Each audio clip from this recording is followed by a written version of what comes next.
Sasa leo nitazungumzia jambo kubwa wanalolidai baadhi ya ndugu zetu katika kuziasisi na kuziendeleza baadhi ya bid'a, lakini pia tutazama kupitia kaida hii, nalo ni jambo la alfarah wassururu birasulillahi sallallahu alayhi wa alihi wasallam wa mahabbatuhu wa ta'dhimuhu, jambo la kufurahika na kumfurahikia mtume sallallahu alayhi wa alihi wasallam na kumpenda mtume sallallahu alayhi wasallama na kumuadhimisha.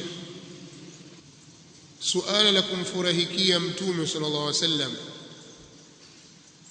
na suala la kumpenda mtume sallallahu alayhi wa alihi wasallam na suala la kumuadhimisha yeye sallallahu alayhi wasallam ni dinun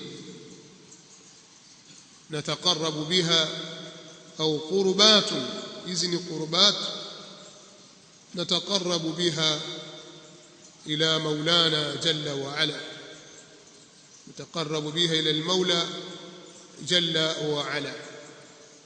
Hizi ni ibadat na ni taa, ni mambo ya ibada, tena ibada kubwa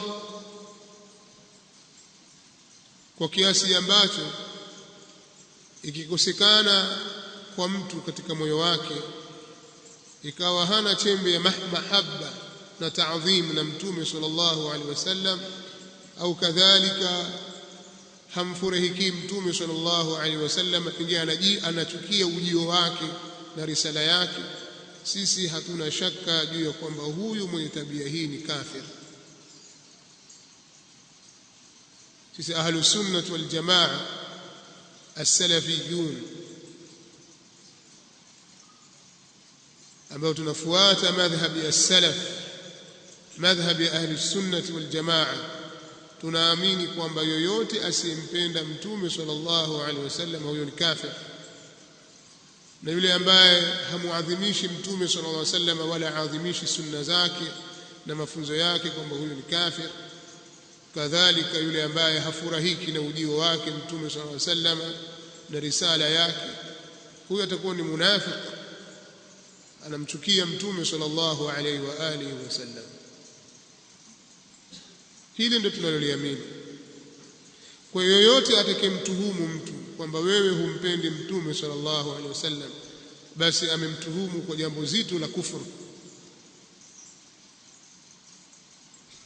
Kwa hiyo madai haya yanahitaji kuthibitishwa kwa adilla za kisheria.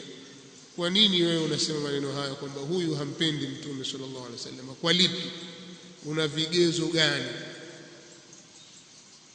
Kama huna vigezo vya kumfanya kuthibitisha kwamba huyu hampendi mtume sallallahu alaihi wasallam, basi fahamu kwamba umezungumza maneno ya uzushi mkubwa.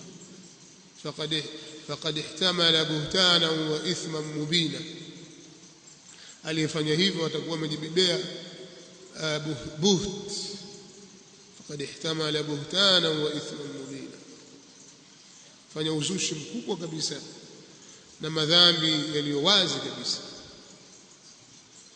Lakini imekuwa ni lugha nyepesi rahisi katika ndimi za watu, hasa pale tunapokuwa tumetofautiana katika baadhi ya mambo.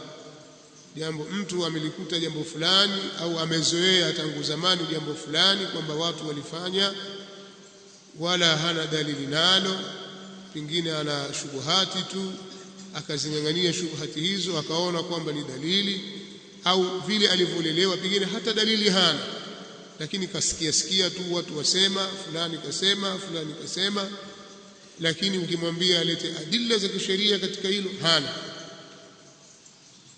Kwa hiyo anawatuhumu watu kadhiban wa zura.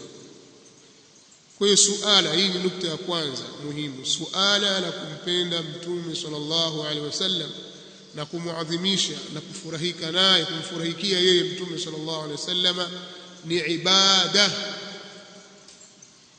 na wala sio mambo ya ada.